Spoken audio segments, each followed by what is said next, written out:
Alors bonsoir tout le monde, ce soir on est chez Maxime et Sandra et on leur souhaite un grand Mazel Tov pour cette journée importante, ça fait 10 ans maintenant.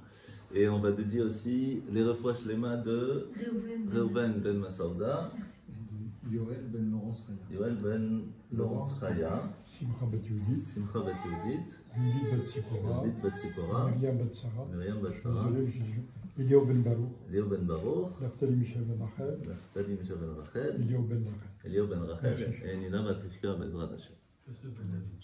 Yosef ben David? Yosef ben David. Shoshana bat Shoshana bat Shoshana Golda et Yaakov ben Shoshana Chazak. Et Daniel Cohen qui j'espère reprendra. Daniel Fradja Cohen, Bezrat Hashem. Que Bezrat Hashem puisse reprendre des forces très très rapidement. Amen. Amen. Alors ce soir on va parler, comme Maxime m'a si gentiment demandé, d'un sujet très très fort dans la Yahadut, dans le judaïsme. C'est celui de la modestie, de l'humilité, de la Hanava. Qui, comme on va le voir, est très central dans le peuple juif. Très central. Et il faut savoir que cela est très lié dans une sorte de triangle que la Torah nous ramène très souvent, ces trois sujets.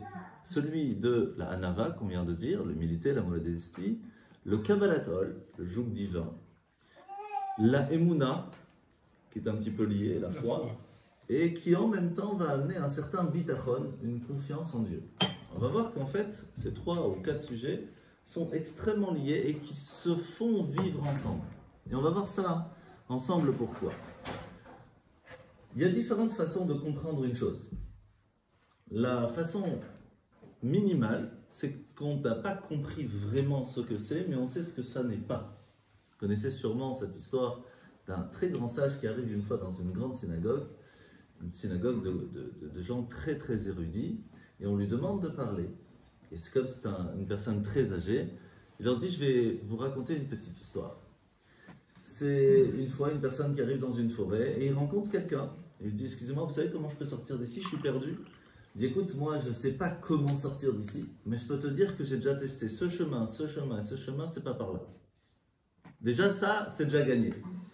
De la même façon, même si on ne connaît pas exactement la compréhension totale d'un sujet, au moins on sait ce que ça n'est pas. Et on va aller voir exactement à l'opposé de la modestie, de l'humilité, de la hanava, c'est l'orgueil.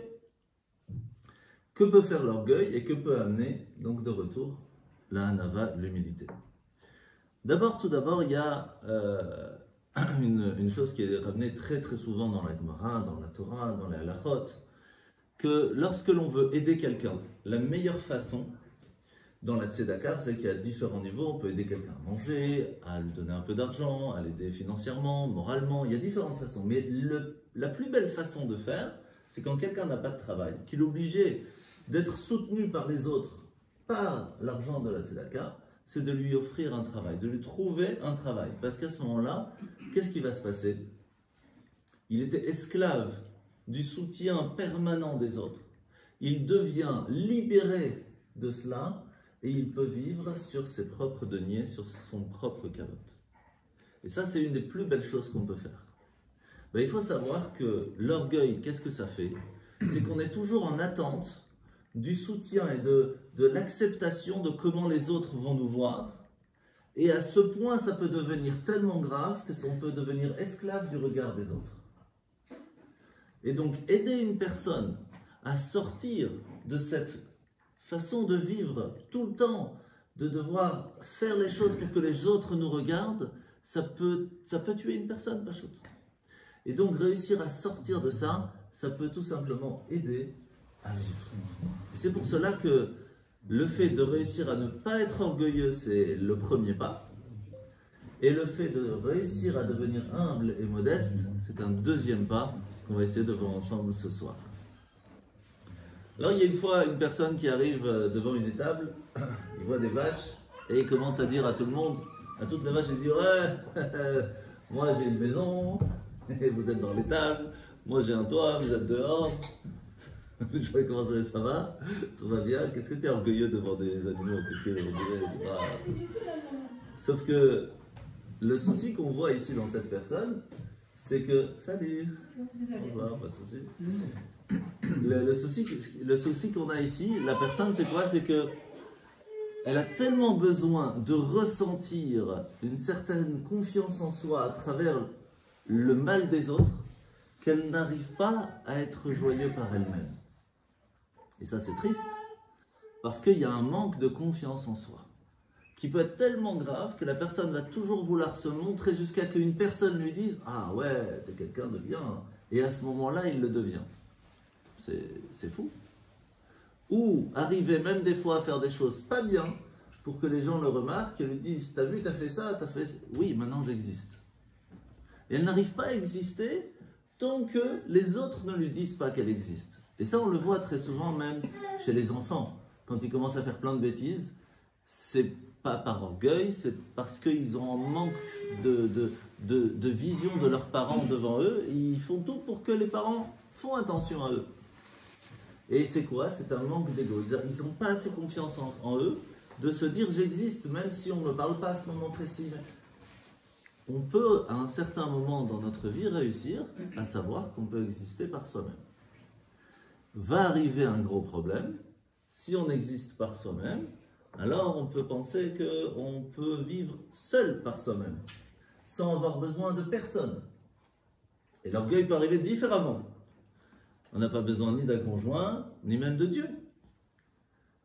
Là, on arrive à un autre problème. Et donc, c'est pour ça qu'il y a une chose très importante qui a toujours été dans la Torah, c'est d'avoir quelqu'un qui nous guide à savoir comment comprendre les choses pour nous amener à un chemin qui amène au bonheur. Parce qu'on peut toujours trouver un chemin qui va nous amener quelque part, mais si on ne fait pas attention, bah, on peut tomber aussi. La route, elle est très très très étroite. Et c'est pour cela que l'orgueil peut, à cause de l'ego, peut réussir à casser un couple, parce qu'on est tellement dire c'est moi qui ai raison, alors ça casse. On peut aussi dans tout, en règle générale, dans l'amitié, dans le travail, etc. Et donc c'est pour ça que réussir à avoir un certain niveau de se dire, bah tu sais quoi, allez, c'est moi qui ai tort, c'est pas grave, next. Et on peut avancer. Parce qu'une personne qui a toujours des remords, une personne qui a toujours... comment on dit, une personne qui n'arrive pas à pardonner, rancunier, il vit jamais bien. Il dort jamais bien, il est jamais content, il est jamais heureux, il n'a jamais de bonheur. Pourquoi? Parce qu'il y a toujours quelque chose derrière. Ouais, il m'a fait ci. C'est pas possible de vivre comme ça. Et tout ça, c'est à cause de quoi? À cause de l'orgueil, à cause de l'ego qui se trouve en nous. Et c'est tout à fait humain. Vous n'allez jamais voir un lion qui va dire à l'autre, hey, c'est moi le plus fort. Oui, il va lui dire, mais pas pour montrer qu'il est le plus fort, pour pouvoir avoir quelque chose derrière. Ils vont se battre pour se marier, ils vont se battre pour avoir de la nourriture, ou ceci ou cela, mais pas pour avoir du respect ou avoir de l'honneur. Ils ne recherchent pas ça, les animaux. Nous, oui. Nous, on peut arriver à ça, à chercher de l'honneur rien que pour le respect et l'honneur. C'est dommage. Mais de l'autre côté, on a besoin d'avoir un petit peu d'ego. C'est très important. Parce que si on n'a pas un petit peu de confiance en soi, alors on peut tomber.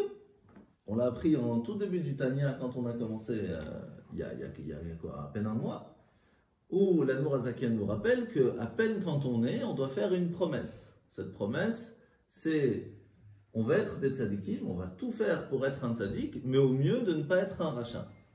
Qu'est-ce qu'on apprend de cette phrase, de cette promesse que l'on fait? Que si tout le monde nous dit qu'on est un tzaddik, on doit toujours se sentir pas parfait, il y a encore du travail à faire, on a encore des désirs, il y a toujours, on n'est pas parfait, il y a encore du boulot. Et si tout le monde nous dit tu es une catastrophe, tu fais que du mal, etc., sache que non. Sache que tu as toujours du bien en toi. Et par ce bien, tu peux commencer à avancer, et il y a toujours de l'espoir et tu vas réussir. Parce que si on s'annule complètement et on en oublie carrément le force et le potentiel et la réussite qu'on a réussi à faire jusqu'à maintenant, on ne peut pas avancer. Donc si on n'a pas d'ego du tout, on ne peut pas y arriver. Et c'est pour cela que, d'une certaine façon, c'est marqué que quel est le meilleur élève? Ce n'est pas celui qui est le plus intelligent, ni même le plus studieux, c'est celui qui sait poser les questions. Pourquoi? Parce que savoir poser une question, c'est pas facile. Devant tout le monde, se dire, ok, j'ai une question, peut-être elle est bête, peut-être elle n'est pas bête, peut-être elle est intelligente, peut-être je vais avoir la réponse, peut-être tout le monde connaît sauf moi. Il faut être humble de savoir dire, je ne sais pas. Je pose la question parce que j'ai envie d'apprendre. Et devant tout le monde. Et c'est pas facile. Donc si vous avez des questions, allez-y. Mais il n'y a que comme ça qu'on peut apprendre. Le seul souci, c'est qui peut nous donner la réponse. Parce que... Salut Ben. Installe-toi, tranquille. Vous connaissez sûrement cette histoire d'un petit garçon qui vient voir son père et dit « Papa, est-ce que tu peux m'expliquer comment ça marche l'électricité ?» Il dit « Franchement, c'est une très très bonne question, mais je ne sais pas te dire. Comment ça marche le chauffage ?» Magnifique, je ne sais pas te répondre, mais c'est très bien. Comment ça marche ceci? Je ne sais pas, mais c'est une très bonne question. Elle dit « Papa, je te dérange avec mes questions ?» Non, non, jamais. Sinon, comment tu vas apprendre? Sauf qu'il n'a rien appris. Parce que la personne devant ne sait pas lui répondre. Et ça, on le voit à quel moment dans la Torah? Une fois par an. Quelle est la fête des questions? Pessah. C'est le moment où on doit être prêt à pouvoir répondre aux questions. On répond par exemple au Manishtana. Pourquoi on mange de la matzah? Pour nous rappeler la liberté. Pourquoi on est accoudé? Pour la liberté. Pourquoi on mange le maror? Parce que c'est amer, ça nous rappelle la difficulté. Et pourquoi on tremble 2 fois? On ne donne pas la réponse. Non, pourquoi on ne donne pas la réponse? Il y a une réponse. Mais pourquoi on ne donne pas la réponse? Pour apprendre à l'enfant que des fois il n'y a pas de réponse et qu'il faut faire parce que c'est comme ça. Et quand il grandit, eh bien on lui apprend la réponse pour qu'il puisse transmettre lui aussi, plus tard lorsque son enfant aura grandi, de savoir faire parce que son père lui a dit. Le Kabbalatol, savoir qu'il y a un jour, il y a quelqu'un qui est au-dessus et il faut l'écouter parce qu'il a plus d'expérience et qu'à force il va apprendre et il va pouvoir un jour avoir cette réponse. Le souci avec cette question-là, c'est que les parents, ils n'ont pas appris la réponse, donc ils ne l'ont pas transmise, donc elle est oubliée. Mais je vous la, à Pessah, si Dieu veut, je vous donnerai la réponse. Et donc ça, c'est une des choses qu'il faut faire attention. C'est que d'un côté, on peut avoir l'orgueil, qui peut être très important et très fort, parce que sinon, on ne peut pas avancer, on ne peut pas se lancer, on ne peut pas avoir assez de confiance en soi. Et de l'autre côté, si on en a trop, on tombe. Et donc l'humilité est importante. Alors d'abord, il faut savoir qu'on a un livre dans la Torah qui s'appelle les Pirkei Avot. Vous avez sûrement entendu parler, le Maxime des Pères. Ce n'est pas des lois, c'est les conseils que nos sages nous ont transmis. Et il y a un grand sage appelé Ben Zoma, je vais vous lire le texte, vous allez voir, qui nous dit quel est le sage? C'est celui qui apprend de toute personne. C'est pas évident, d'accord? Et c'est pour cela que, en général, une personne, on ne l'appelle pas un chacham, on l'appelle un talmid chacham. Pourquoi? Parce qu'il est toujours talmid, toujours élève. Celui qui est vraiment intelligent, c'est qui sait toujours se dire « Ok, j'écoute, on va toujours apprendre ». C'est qui celui qui est puissant, le fort? C'est celui qui arrive à gagner contre son mauvais penchant. Ça, c'est l'ennemi le plus difficile au monde. C'est plus facile d'aller faire la guerre que de gagner contre son propre mauvais penchant. Qui c'est celui qui est riche? Celui qui est heureux de ce qu'il a déjà.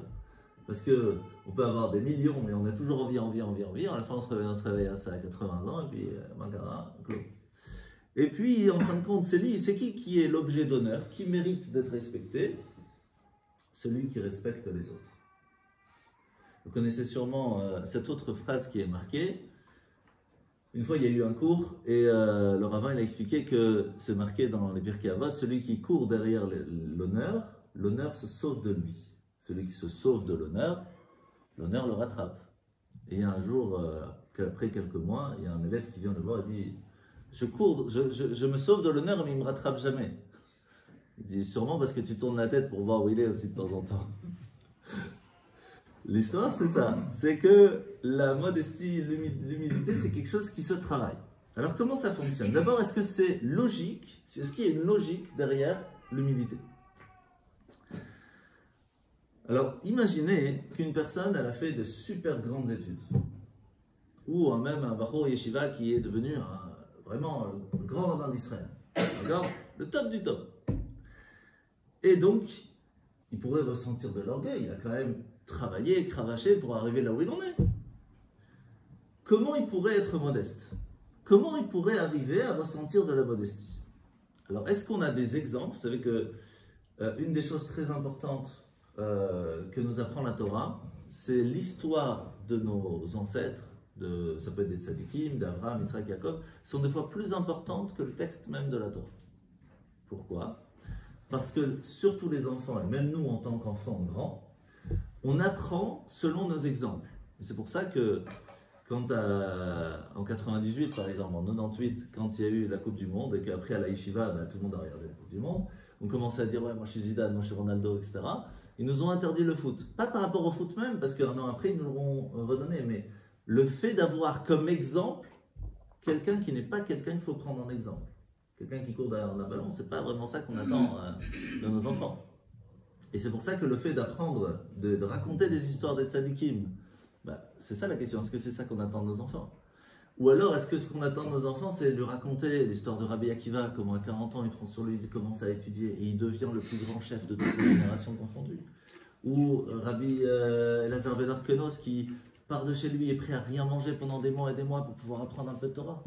Tous ces gens-là qui ont donné leur vie pour aider la communauté, ça leur donne des exemples qu'on va être fiers de plus tard. Parce que tout est éphémère, mais ce qui reste en fin de compte, c'est ça. Et c'est pour cela qu'on va se poser une question très simple. Est-ce qu'il y a dans l'histoire des gens qui ont vraiment montré une modestie à toute épreuve? Chez Ashkenaz, on dit, quand quelqu'un, c'est vraiment quelqu'un qu'on est fier de lui, on dit tu es un mensch. Chez Sepharad, comment on dit? Tu es un Ben Adam. C'est la même chose. C'est-à-dire quoi un Ben Adam? Un fils de l'homme. On est tous des fils de l'homme.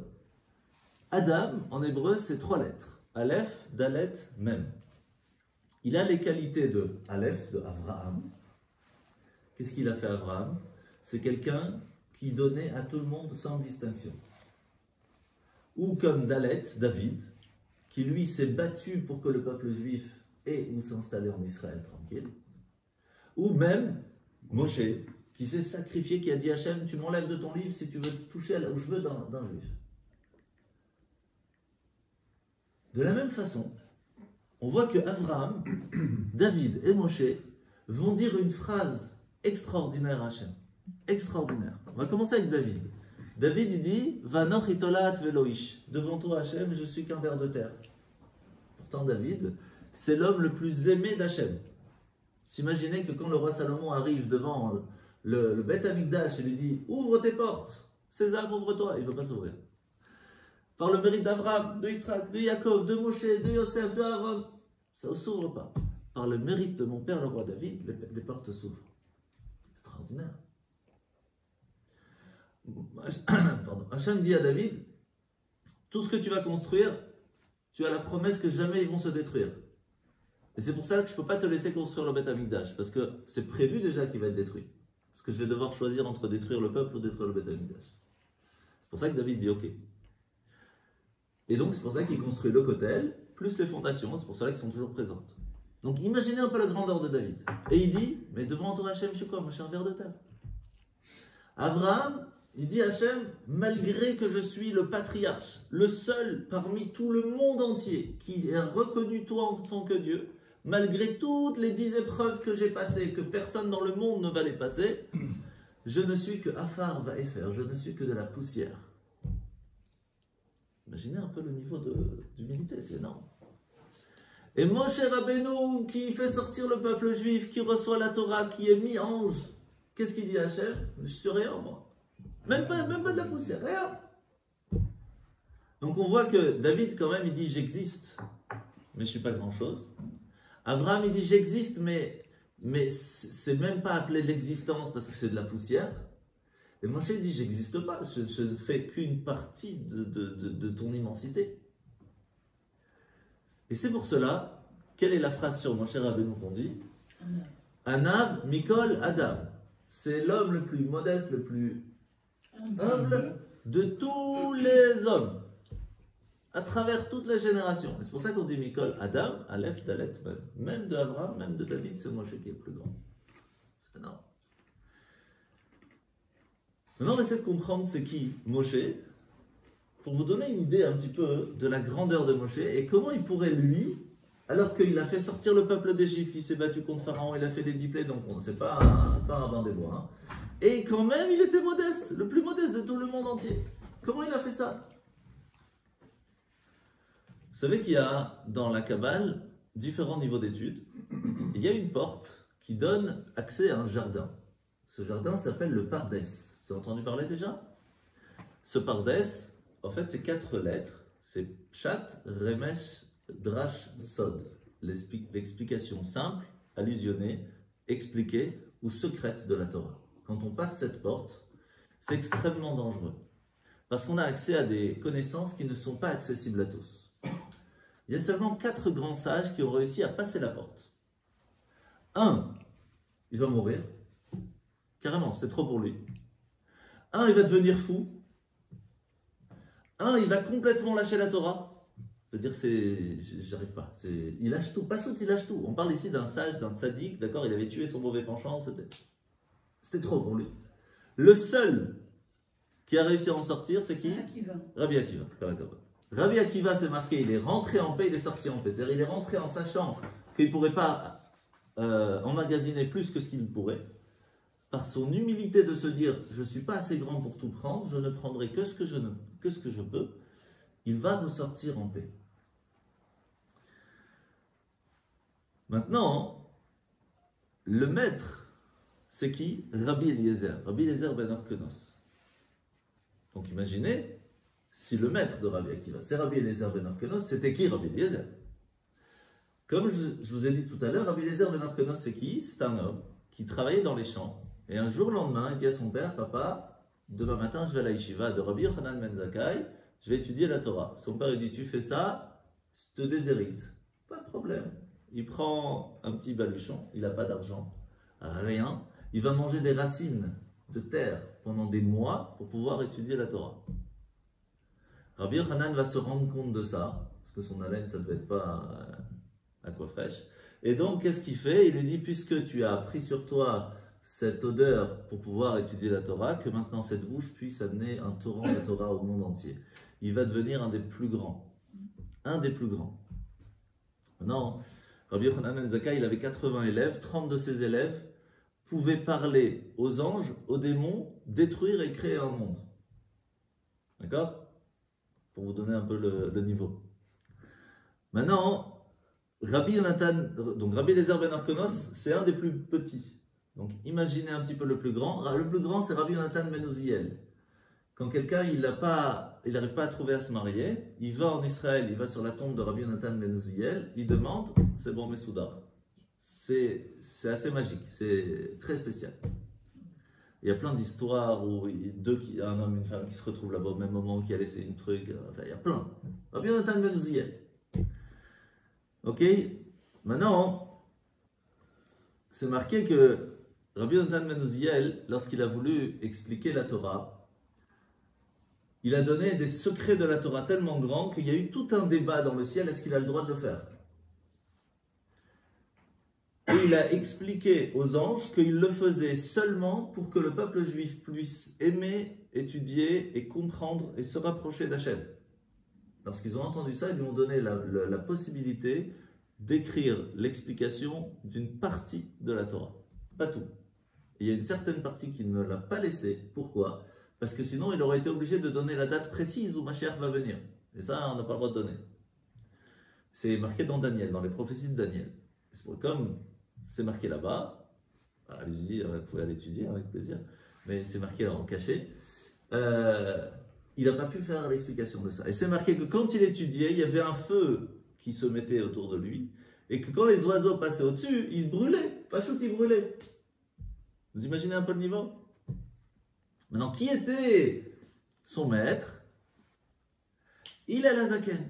Vous connaissez sûrement, quand deux personnes se disputent, qu'est-ce qu'on dit? Ils se chamaillent. D'où ça vient?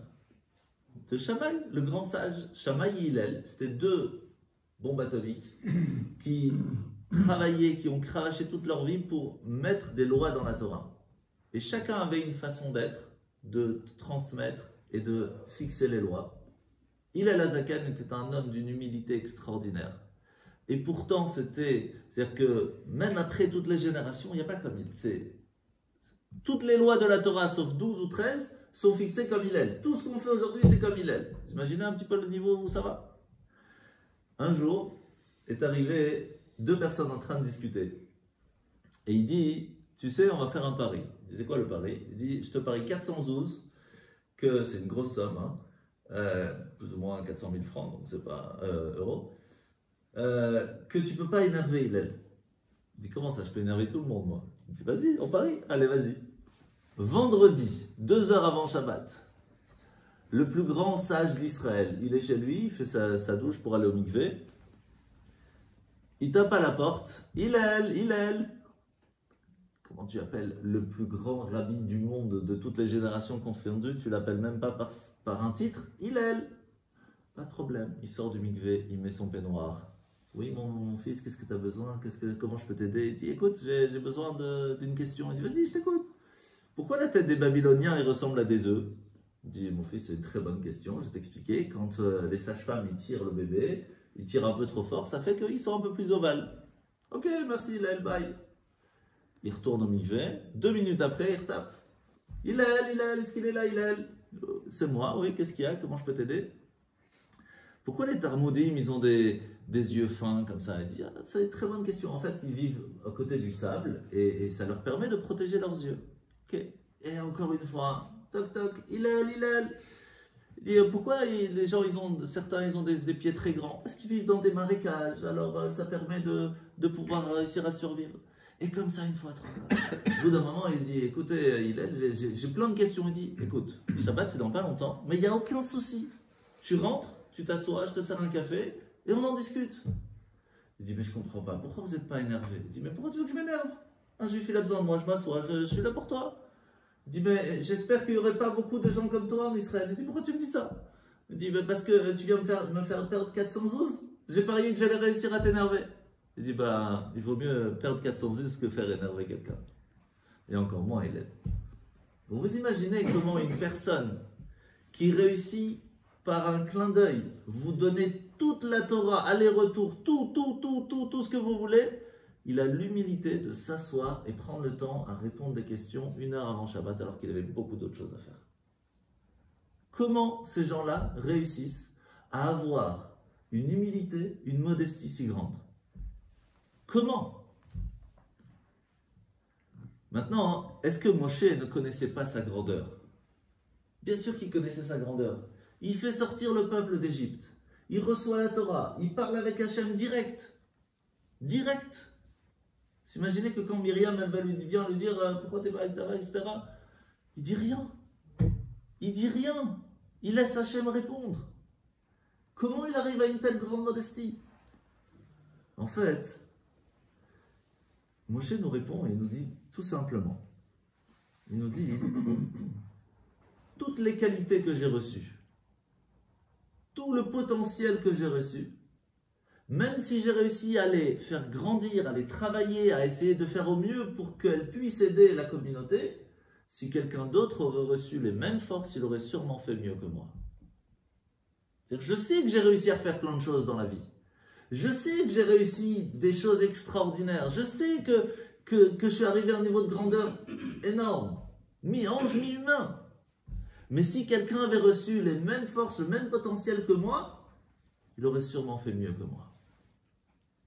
C'est fort. C'est très fort. Et c'est pour ça que c'est marqué, Moshe, c'est l'homme le plus modeste de tous les hommes. Réussir à savoir qu'on est à un certain niveau, mais de savoir que quelqu'un avec le même potentiel, il aurait peut-être eu la force de moins dormir pour plus aider, de moins s'amuser pour plus étudier. Et tout le monde peut dire ça. Qui prend vraiment son potentiel à 100% et se dire j'ai tout donné? Au début, après au bout d'un moment on rentre dans un métro boulot dodo qui est difficile, c'est comme tout. Moshe, il n'a jamais arrêté une seconde de sa vie d'aider le peuple juif. Et la preuve, c'est qu'il est parti de ce monde à quel âge?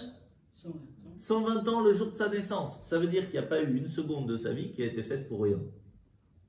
C'est énorme. Et pourtant, il dit, tu sais quoi, si quelqu'un d'autre avait le même potentiel, il aurait peut-être fait mieux que moi.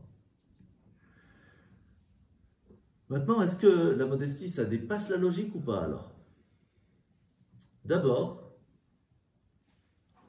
de façon générale, une personne orgueilleuse aura toujours de grandes difficultés à comprendre, à ressentir qu'une personne peut être mieux que lui. C'est très difficile pour une personne orgueilleuse de se dire, il y a qu'à lui, il comprend mieux. Lui, il a raison, moi j'ai tort. C'est très dur pour une personne orgueilleuse. Et c'est pour cela qu'il y a des façons de faire pour pouvoir réussir à changer cette façon, cette vision. Mais ça ne s'apprend pas en un cours. Impossible. Ça peut guider, tout ce qu'on va dire ce soir, ça va vous guider, mais ce n'est pas des choses qui s'apprennent. Et je vais vous donner la preuve. Il y a une fois, il y a un jeune homme qui est à la yeshiva, il a bientôt 20 ans, le rabbin il vient le voir, il dit voilà, j'ai une jeune fille à te présenter. Il présente la fille, il sort après 2 heures de la présentation, il dit écoutez, je ne comprends pas. Ça fait 10 ans que j'étudie, je connais tout le chasse par cœur aller-retour, ils vont me présenter une fille comme ça, je ne comprends pas. Il dit bon, va étudier 2 ans, la hanava, la modestie, l'humilité, dans 2 ans tu reviens. 2 ans après il revient, il lui présente la même fille. Après un quart d'heure il sort, il dit monsieur le rabbin, je ne comprends pas. Je connais tout le chasse. Et en plus je suis humble et modeste, et tu me présentes la même fille, je ne comprends pas. Il n'a rien compris de ce que c'est la modestie. Pourquoi? Parce que ce n'est pas quelque chose qui s'apprend. C'est quelque chose qui doit venir de l'intérieur, qui doit se travailler. Ce n'est pas juste... Vous voyez ce que je veux dire? Et donc, pour pouvoir réussir à se mettre soi-même de côté, pour laisser de la place à l'autre, c'est un travail continuel. Et il se fait automatiquement quand on se marie, d'accord? Parce que de toute façon, c'est madame qui a raison, quoi qu'il se passe, donc on apprend vite. Mais dans le travail, dans les amis, etc., on est obligé, à un certain moment, d'avoir un certain niveau de modestie. Sinon, on ne peut pas avancer dans la vie. Même un élève qui n'est pas prêt d'écouter son professeur, il ne va pas apprendre. Donc, on est obligé d'avoir un minimum. Mais la question, elle est comment on peut réussir à l'avoir? Est-ce que c'est possible de l'avoir? Et comment on peut réussir à le travailler? En fait, la première base à savoir, c'est ce que Moshe nous rappelle. D'où viennent les capacités que l'on a reçues? D'où vient le potentiel que l'on a reçu? Qui nous l'a transmis? C'est nos parents qui l'ont reçu de ses parents, etc. Et d'où vient en fin de compte tout ça? d'Hachem. D'accord? Et c'est pour cela que la première chose que l'on doit apprendre à ses enfants, c'est sache que tout ce que tu as, c'est grâce à tes parents. Donc quoi qu'il se passe, même si aujourd'hui tu fais mieux qu'eux, en fait tu n'as fait que dévoiler ce que tes parents avaient. Eux ils ont dévoilé leurs propres qualités, et sache qu'ils t'ont transmis des qualités que tu as réussi à dévoiler. Mais il n'y a rien de nouveau chez toi. Tu n'es pas meilleur qu'eux, tu as juste réussi à travailler quelque chose qu'eux n'ont pas travaillé dans leur vie encore. Donc tu ne peux pas t'enorgueillir devant tes parents et encore moins leur dire que tu connais mieux qu'eux. Tu ne peux que leur dire merci parce que tu as tout reçu d'eux. Mais encore plus avec Hachem. Donc lorsqu'on se rend compte qu'en fait, nous, on n'est pas grand-chose, on a juste réussi à prendre 1 euro et à le miser convenablement pour en gagner 2, on a juste reçu une capacité et on dit Hachem, t'as vu comment je suis fort? Et c'est moi qui t'ai donné cette force. T'as réussi juste à lever une pierre alors tu dis je suis fort. C'est moi qui t'ai donné cette force. De quoi tu t'enorgueillis? Donc la première base, c'est de se rappeler que tout vient d'Hachem. Et c'est pour cela que, comme je vous ai dit au tout début, ce triangle de 3 entre la modestie et la émouna, la foi en Dieu, ça doit vivre ensemble. Parce qu'on ne peut pas être modeste si on pense qu'on a réussi. C'est pas possible. Et c'est pour cela que, même en Israël, quand on parle de l'armée d'Israël qui a réussi à gagner les guerres, etc., qu'est-ce qui est marqué dans la Torah? Quand on arrive au point de dire on a réussi, on est sûr de perdre. Kochi v'otzem-yadi, exactement. Quand on arrive au point de dire on a réussi, on est sûr de perdre. Au moment où on nous dit Hachem nous a donné les forces de réussir, et Baruch Hachem on a réussi, là on va réussir. Parce que tout ce qui se passe en Israël, c'est que des miracles. Dans la logique, c'est pas possible. Donc c'est sûr qu'Hachem est avec nous, c'est sûr qu'il nous aide, et heureusement. Parce que sinon, c'était pas logique. Donc le fait de dire j'ai réussi, c'est à la condition qu'il y a toujours j'ai réussi grâce aux capacités qu'Hachem m'a données. Mais si un autre avait reçu les mêmes capacités, il aurait fait 100 fois mieux que moi. Donc quoi, je vais m'enorgueillir? Je dois être encore même pire. Je dois être triste de mon sort et de me dire je suis nul. J'ai pas fait ce qu'il fallait faire. Ah, attention, quand on arrive à penser ça, qu'est-ce qu'on a dit au tout début? Toujours savoir que oui, on n'est pas au top. Toujours savoir qu'on a quand même réussi des choses. Parce que si on n'a que l'un côté ou que l'autre côté, on est sûr de tomber. Ou d'un côté ou de l'autre. Maintenant, est-ce qu'il y a une différence entre la modestie et l'humilité? On a beaucoup dit ces deux mots ensemble. Ce n'est pas exactement la même chose. D'accord? Premièrement, la modestie, c'est lorsqu'une personne a la conscience de ses capacités et elle dit quelqu'un d'autre aurait pu faire mieux que moi. L'humilité, c'est différent. C'est quand on dit, moi je suis carrément inférieur aux autres. Mais quand quelqu'un il n'est pas inférieur aux autres, est-ce qu'il peut dire je suis inférieur aux autres? Est-ce que vous pensez c'est possible ou pas? modestie. Anava. Anava, ouais. Shloda. En fait, ouais, c'est ce que je pensais, mais c'est pas vraiment cheval roi. C'est pas parce que Shfila, c'est se faire tomber. Ouais, c'est pas loin. T'as raison. Vatran, c'est plus une conséquence de la Hanava. Vatran, c'est abandonner et renoncer. C'est plus une conséquence. Puisque je suis humble ou modeste, donc je renonce, j'abandonne. Mais ce sentiment, bon, ça là. En fait, connaissez tous, j'imagine tous et toutes, cette phrase qui est souvent répétée, ne juge personne avant d'avoir été à son niveau, à sa situation. Pourquoi? Parce que si tu aurais vécu la même éducation, dans le même endroit, avec les mêmes amis, avec les mêmes profs, tu aurais fait sûrement la même chose si ce n'est pire.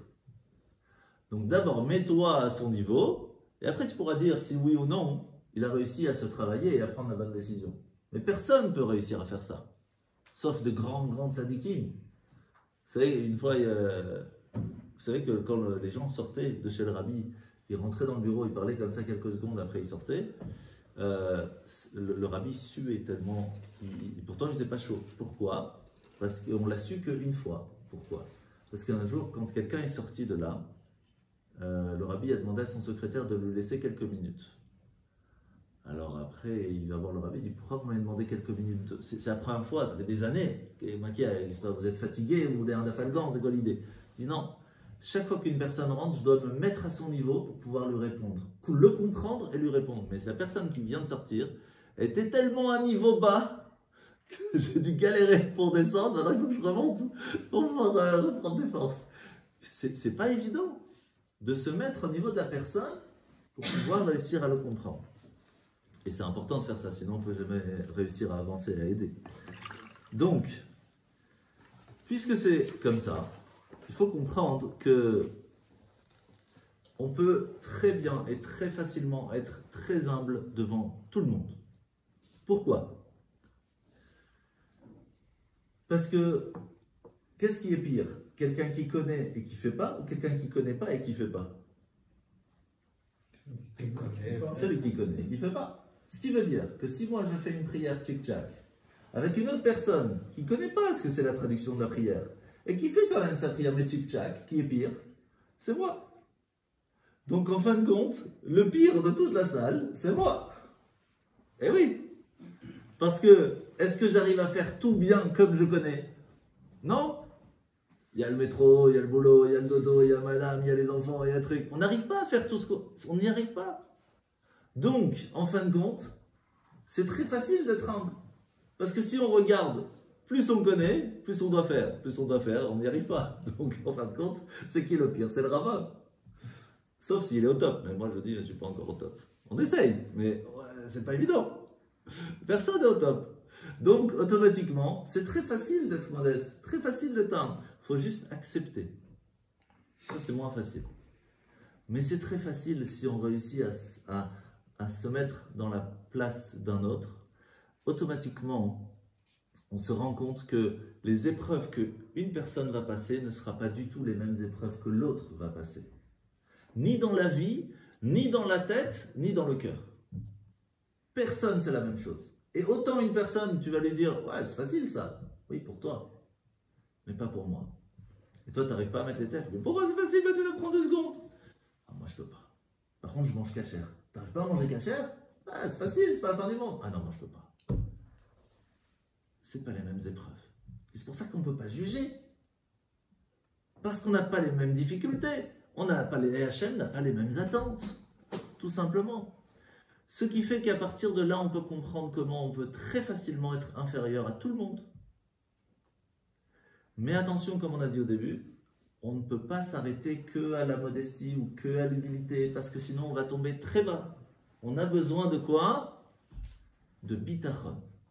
Ça, c'est le 3e du triangle. Bitachon qui veut dire la confiance. Il y a 2 sortes de confiance qui sont importantes. C'est la confiance en soi savoir qu'on a des capacités, savoir qu'on peut avoir confiance en soi-même et en ses qualités, de réussir à faire quelque chose, de construire quelque chose, d'avancer dans quelque chose. Sinon, on ne peut pas avancer. Mais pour réussir à avoir cette confiance, il faut savoir qu'on a quelque chose en nous. Qui est la personne, en règle générale, qui nous donne confiance en nous? Et on espère que tout le monde a réussi à avoir ça. C'est son compagnon, que ce soit son homme ou sa femme. C'est il ou elle qui est là, et inversement d'un côté et de l'autre, de nous pousser à nous rappeler qu'on est quelqu'un de bien, qu'on a des qualités, et qu'on peut toujours y arriver, et que c'est pas grave si on tombe. Et c'est dans les moments difficiles qu'on voit, est-ce que la personne, elle est là pour nous faire monter, nous surmonter. C'est à ces moments qu'on a besoin encore le plus. Et c'est pour cela que on a besoin de cette confiance. Mais il y a une personne qui, quoi qu'il se passe, sera toujours présente. À part les parents, qui sont, quoi qu'il se passe, ils nous aiment, quoi qu'il se passe, ils vont nous aider, quoi qu'il se passe, c'est Hachem. C'est Hachem. Et c'est pour cela que Moshe Rabbeinu, dans la paracha précédente, paracha Shemot, il nous montre le chemin au tout début de la paracha. Vous vous rappelez, Shabbat matin, je vous ai posé la question, Olivier et Yves. Pourquoi est-ce qu'on nous dit la paracha s'appelle Shemot, les noms? Et pourtant, comment commence la paracha? Il y a un homme de la tribu de Lévi qui se marie avec une femme de Lévi, qui va un enfant, et on ne donne pas son nom. Pourquoi on ne donne pas son nom? La paracha s'appelle le nom, et on ne donne pas son nom. Moshe vient nous apprendre, tu n'as pas besoin de faire ta pub. La pub se fera par elle-même si tu fais les choses bien. Moshe, il était discret depuis sa naissance, très modeste. Pas besoin de faire la pub. Je serai là au bon moment pour les personnes qui ont besoin de moi et j'ai pas besoin de plus. Et ça, c'est une des forces les plus importantes dans la Torah. Pourquoi? Parce que c'est ça qui amène la réussite. Pour vous donner une idée un petit peu...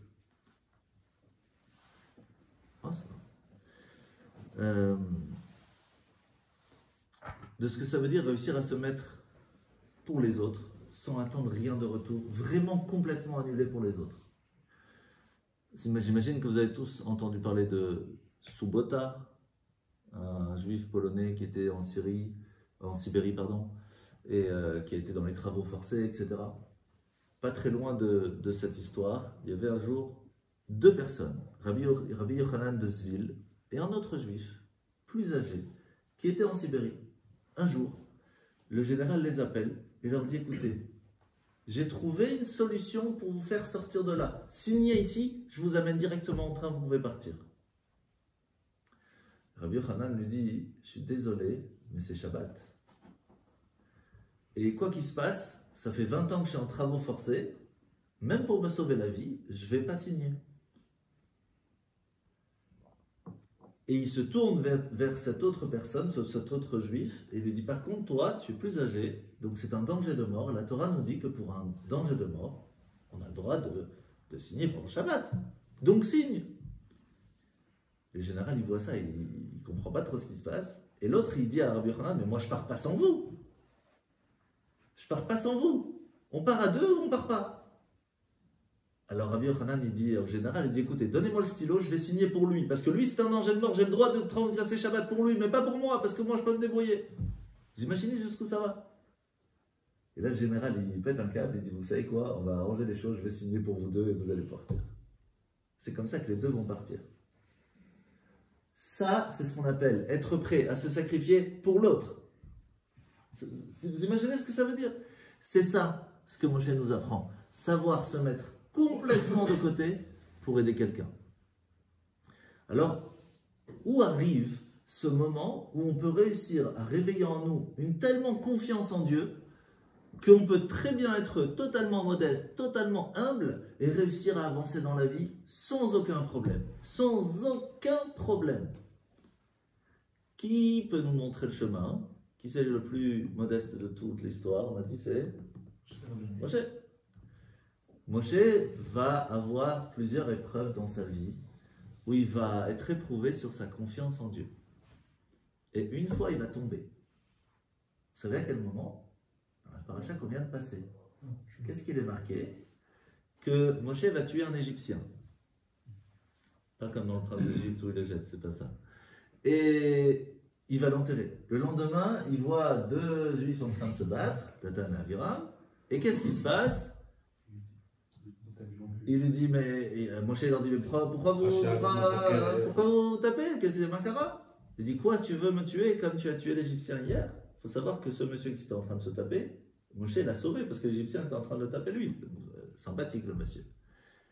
C'est marqué comme ça, écoutez bien. Moshe a eu peur que Pharaon le sache. Il s'est sauvé. Pharaon l'a su. Je répète. Moshe a eu peur que Pharaon le sache. Pharaon l'a su. Pourquoi Pharaon l'a su? Parce que Moshe a eu peur que Pharaon le sache. Il y a eu une petite baisse. Mais pourquoi Datan Aviram a réussi à faire passer le message? Parce que Moshe a eu peur. Sinon, Moshe n'aurait pas pu faire ça. Le fait que Moshe a eu une certaine peur, une baisse de confiance en Dieu, mais minime, hein, minime, ça a ouvert la porte. Minime. Qu'est-ce qu'on apprend de là? Qu'après Moshe, il ne va plus refaire cette erreur et il va avoir une confiance totale en Hachem.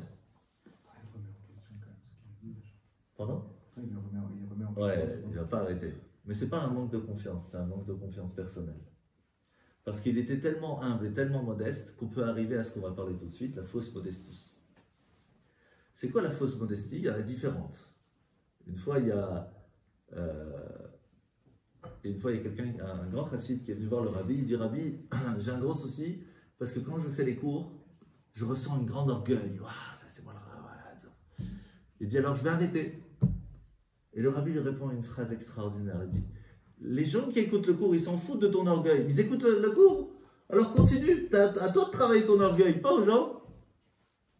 Ça veut dire, fais ton job. La modestie doit se travailler personnellement. Maintenant, la fausse modestie, c'est quand Moshe il va dire aux anciens, il va leur dire, sachez que vous allez devoir répondre aux gens lorsqu'ils vont venir poser des questions. Ne dites pas, ouais, je ne suis pas assez bien, je ne connais pas assez bien. Écoute, essaye de répondre. Si tu ne peux pas, envoie-les chez moi. Mais essaye. Ne dis pas, je suis trop modeste, alors je ne connais rien. Non, fais pas de fausse modestie. Tu as des connaissances, transmets. Au point que le rabbi demande même aux enfants qui savent lire le Aleph Bet, même l'Aleph Bet, transmets-le à un enfant qui ne connaît pas l'Aleph Bet. Pas de fausse modestie. Et c'est là que Hachem va s'énerver un petit peu contre Moshe. Il va lui dire, quoi, tu penses que c'est pas moi qui donne la bouche aux gens pour parler? Et tu crois que c'est parce que tu bégayes, tu crois que je ne peux pas te faire parler normalement, puisque tu m'as saoulé tellement, tu sais quoi, c'est Aaron qui va parler à ta place.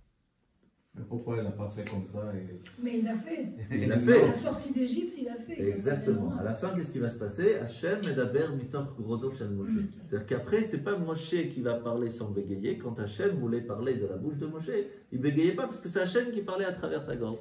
Pour montrer à Moshe, tu vois, tu aurais une confiance totale, ça aurait été bon. Mais on a différentes façons de voir, parce que là on arrive à un gros souci, mais un très gros souci. Tout le monde sait, la première chose quand il y a une galère qui arrive chez une personne, téléphone qui se casse, voiture qui casse, on est malade, qu'est-ce qu'on dit? Kapara. Chez Ashkenaz, comment on dit? Kapara. Qu'est-ce que ça veut dire? On a reçu ça pour se faire pardonner, parce que dans la Torah c'est marqué partout. Il y a des récompenses, il y a des punitions.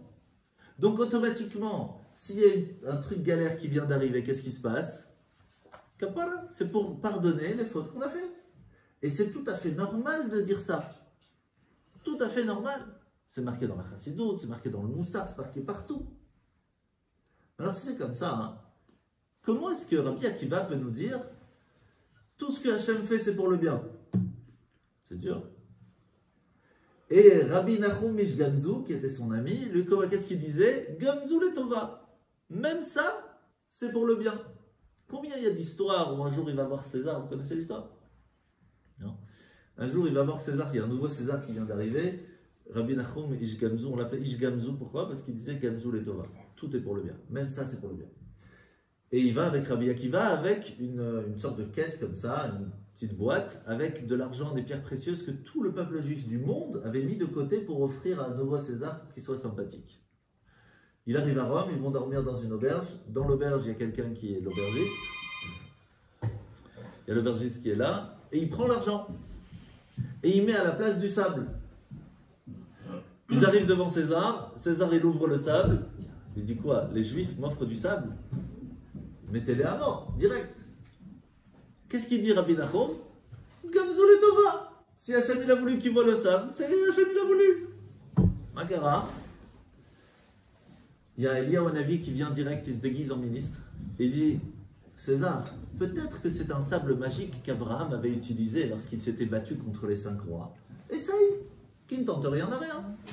Il dit ok. Il prend, il jette sur ses ennemis, le sable se transforme en flèches, et c'est des flèches magiques qui vont directement tuer les ennemis. Il gagne la bataille en 2 secondes. Il dit merci beaucoup, remplissez ce coffre de pierres précieuses et offrez-les aux Juifs. Ce qui fait qu'ils sont partis pour offrir des pierres précieuses et revenir aux bredouilles. Grâce à ça, ils reviennent avec encore plus d'argent pour payer, pour aider. Et non. Donc on voit comment est-ce que quand on a une confiance totale en Hachem, pas seulement c'est pas une galère où la galère t'amène à du bien. Le fait même que ça a été comme ça, c'est du bien. Alors vous allez me dire, c'est une histoire qui est un petit peu vieillotte. Mais je vais vous raconter quelque chose qui s'est passé il n'y a pas si longtemps. Au début de l'État d'Israël, il y a un homme qui vient voir Rabbi Meir, un de Baba Salé. Il vient le voir et il lui dit, j'ai un souci, là on est au Maroc, là-bas, pour moi. Amen.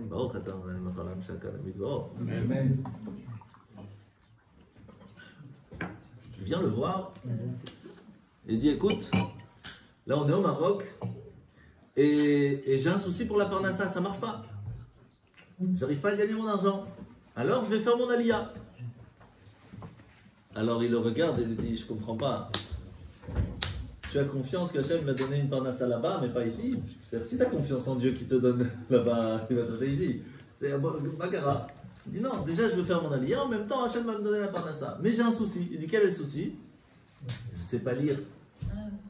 C'est l'histoire. C'est il y a quoi? Il y a 40, 50 ans maximum. Il dit je ne sais pas lire. Il dit alors Hachem il va t'aider. Il dit mais je ne sais pas lire. Comment je peux trouver un travail? Il dit, tu sais quoi? Le fait que tu saches pas lire, c'est ça qui va te donner ton travail. Il dit, bon, si Rabbi me donne, si j'ai la bénédiction du Rabbi, il parle.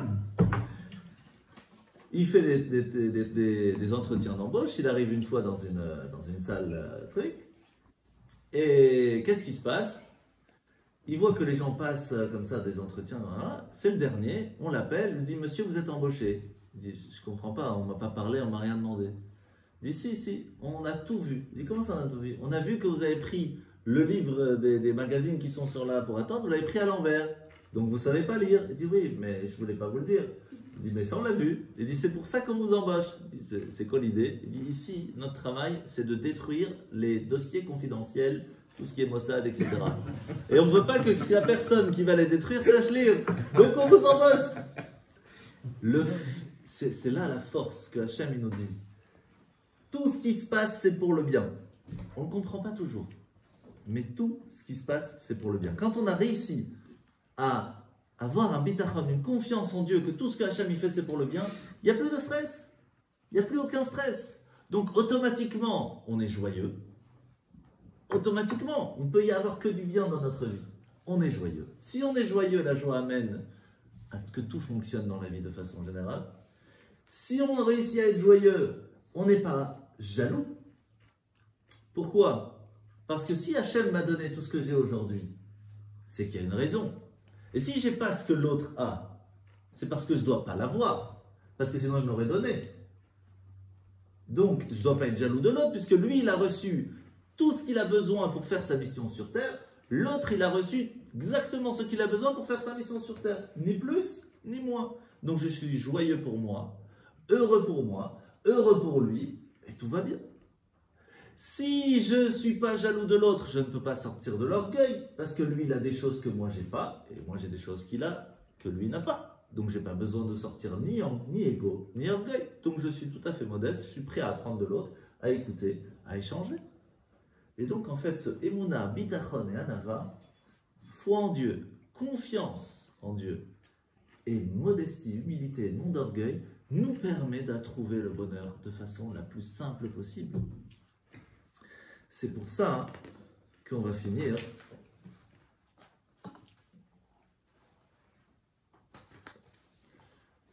Je vais quand même vous raconter cette petite histoire qui est sympathique du tsar. Une fois le tsar c'est le, comment on appelle ça, le bourgmestre officiel, le grand chef, d'accord, de la Russie. Il va dans une garnison d'armée et il se déguise comme ça pour être avec les soldats. Et puis il commence à boire avec ça. En Russie, c'est pas comme à l'Yeshiva, hein, ça boit. Et ça boit, jusqu'à qu'il est avec un juif là-bas qui boit, et il est explosé. Mais quand je vous dis, il est bien ramassé. Au point qu'à un certain moment, il n'y a plus de vodka, qu'est-ce qu'il fait? Il met son épée en gage pour acheter une bouteille. Sauf que le tsar, il voit ça. Le lendemain matin, le tsar, il vient de façon officielle. Donc il y a tout le monde qui sont là et qui frottent les boutons, qui arrivent, ils mettent leur... Sauf que lui, il n'a pas d'épée. Devant le tsar, il a fini direct. Qu'est-ce qu'il fait? Il taille une épée dans du bois et il met comme ça une petite... Ok. Le tsar, il avance et il chope le truc. Il chope le truc. Et il arrive et il regarde, il s'arrête devant lui, il fait « Montre-moi ton épée ». Non, juste avant, il voit un autre et il commence à l'engueuler. « Quoi, ton bouton il est mal fait, t'as un chapeau... » Pourtant, il n'avait rien. Il était très bien, le monsieur. Et après, il arrive au juif et il lui dit « Sors ton épée !» Et là, il est embêté. Qu'est-ce qu'il fait? Extraordinaire. Extraordinaire. Il fait « Mon cher tsar, sachez que le soldat à côté de vous, à côté de moi, là maintenant, il est vraiment au top. Et si vraiment il est au top et que vous ne l'avez pas engueulé pour une raison, je demande à Dieu de transformer mon épée en bois. » Et il sort son épée. Le tsar, il a énormément aimé cette histoire, cette intelligence. Il dit, maintenant tu vas travailler avec moi et il va le nommer général, etc. Donc on voit que on doit avoir confiance que tout ce que Hachem y fait, c'est pour le bien. Ce stress qu'il a eu à ce moment-là, c'était catastrophique, il aurait pu se faire tuer à la seconde. Ça va l'amener à avoir un haut niveau dans l'armée. Et c'est pour cela qu'il y a une phrase qui est répétée souvent, pas par moi, mais par d'autres rabbinim. À la place de dire à Hachem comment est ton problème et comment il est grand, dis à ton problème comment Hachem est grand. Tout simplement. À la place de dire à Hachem comment est grand ton problème, dis à ton problème comment Hachem est grand. C'est très fort. C'est très très fort.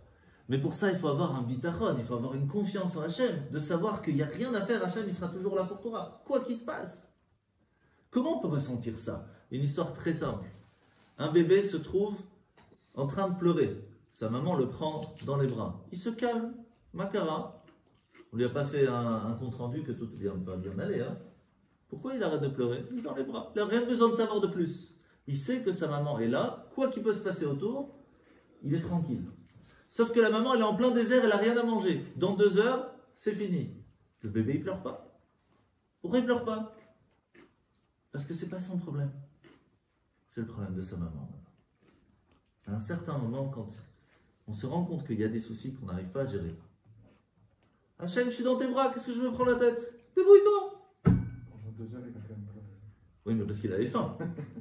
Et là, c'est très intéressant, parce qu'un enfant, quand il pleure, et les vents sont vibrants. Attends, il arrive, il est là. Il pleure, il s'en fout, il l'a pas. Et ce qui est marrant, c'est que quand tu lui donnes, il continue de pleurer. Et il mange encore en train de pleurer. Pourquoi? Parce qu'il n'a pas encore enregistré qu'il est là. Il n'a pas encore enregistré. Il lui faut un petit moment. On est dans 6 semaines bébé. Et alors, je vais raconter une magnifique histoire que j'ai lue hier. Magnifique. Pardon? Il n'a même pas parlé, il pleure. Ouais, de toute façon. Ils sont jamais contents grâce à Dieu, Hachem. Il y a une fois, hein, une personne qui arrive en haut. Et Hachem lui dit, je vais te montrer un film. Ce film, ça va être ta vie. Et tu pourras remarquer que sur le sol, il y a 2 traces de pas partout où tu vas. La première trace de pas, c'est toi. La deuxième, c'est moi. Comme ça, Hachem lui dit. Comme ça, tu pourras voir que je suis toujours avec toi. Et il regarde le film. Quand le film se finit, il dit Hachem, à certains moments, dans les moments les plus difficiles de ma vie, j'ai remarqué qu'il n'y avait qu'une seule trace de pas. Alors, tu n'étais pas avec moi. Et Hachem lui dit, à ce moment précis, tu étais sur mes épaules. Il faut savoir que, ouais, j'ai beaucoup aimé, j'ai vraiment beaucoup aimé. Hachem, il est toujours avec nous. Il n'y a rien à faire. Et c'est pour ça qu'il faut avoir cette émouna, ce bitachon, cette confiance que Hachem est avec nous. À partir de là, automatiquement, tous les problèmes extérieurs qui peuvent arriver, il n'y a pas de jalousie, il n'y a pas d'orgueil, il n'y a pas d'ego, tout ça n'est plus important. On a reçu des qualités qui, Baruch Hashem, nous donnent la possibilité de faire plein de choses. On va essayer au mieux de faire. L'autre il fait mieux, l'autre il fait moins bien, chacun a ses qualités, chacun a ses défauts, et personne n'est parfait. À partir du moment où on essaye de faire un maximum avec ce qu'on a, Baruch Hashem, mais on ne doit jamais s'arrêter, on doit toujours continuer. Le fait de savoir qu'on a une confiance en Dieu va nous donner une confiance en soi, qui va nous permettre d'avancer. Automatiquement, on ne va plus ressentir d'orgueil. Et c'est pour cela que ces trois sont liés. Pour ressentir vraiment l'importance, pourquoi est-ce que quand Hachem il nous dit fais ceci, fais pas cela, c'est important, il faut avoir aussi de la modestie. Il faut savoir se dire, Hachem il connaît mieux que nous, c'est lui qui a créé le monde. Donc s'il nous dit que ça c'est pas bon pour nous, alors il ne faut pas le faire. À partir de là, il faut savoir que ça va nous donner beaucoup de joie tout ça. Et c'est le fait de réussir à faire la Torah avec joie qui va nous permettre de réussir. Mais pour réussir à faire ça, comment on dit le joug divin en hébreu? Kabbalat ol, recevoir le joug divin. Mais il faut recevoir, il faut faire un cli, il faut faire un récipient, il faut faire quelque chose pour que Dieu puisse venir avec nous. Et envie de venir avec nous. Ce récipient, c'est l'étude, c'est les bonnes actions, c'est le travail personnel. Et c'est pour cela que quand on reçoit la Torah, que nous dit Moshe, on va le recevoir sur le mont Sinaï, qui est la plus petite des montagnes. Pourquoi? Pour nous apprendre que Hachem ne vient se dévoiler que chez une personne qui est petite. À ce moment-là, pourquoi on ne va pas dans un canyon ou dans une caverne? Parce qu'avant la Torah, c'est une montagne. On doit savoir et être fier de notre Torah, fier de notre judaïsme. Tout savoir qu'on a des extrêmement grandes qualités. On a d'énormes chances. Mais on doit savoir être modeste et savoir ne pas être orgueilleux. C'est pour cela que les deux doivent vivre ensemble. Et c'est aussi pour ça que le mot anava, ça vient du mot anavim, qui veut dire les raisins, qui est le plus beau des fruits. Qui peut d'un côté nous donner du vin qui va nous donner beaucoup de joie, et aussi peut nous rendre sourds et nous faire tomber, si on en oublie d'avoir le bitachon. Si on n'a pas réussi à avoir cette confiance en Dieu, cette confiance en soi qui va nous faire avancer, et qui nous donne cette joie de boire du vin, de faire les chaim, alors on peut tomber, et l'humilité peut nous faire tomber, nous faire oublier qui on est. D'où l'importance de savoir qu'il ne faut pas ni faire descendre l'autre pour pouvoir se sentir plus grand. C'est très important. Et en fin de compte, pour finir, cette émouna, cette foi qu'on a en Dieu, c'est quelque chose qui doit être combatif, qui doit être persévérant, qui doit être travailler la grandeur et les qualités que l'on a. Ça nous permettra de ressentir cette vraie humilité, cette vraie modestie que Moshe avait. Et Bezrat Hashem avec tout ça, réussir à faire la Torah de la meilleure façon. Amen. Chazak Baruch. Chazak, bravo.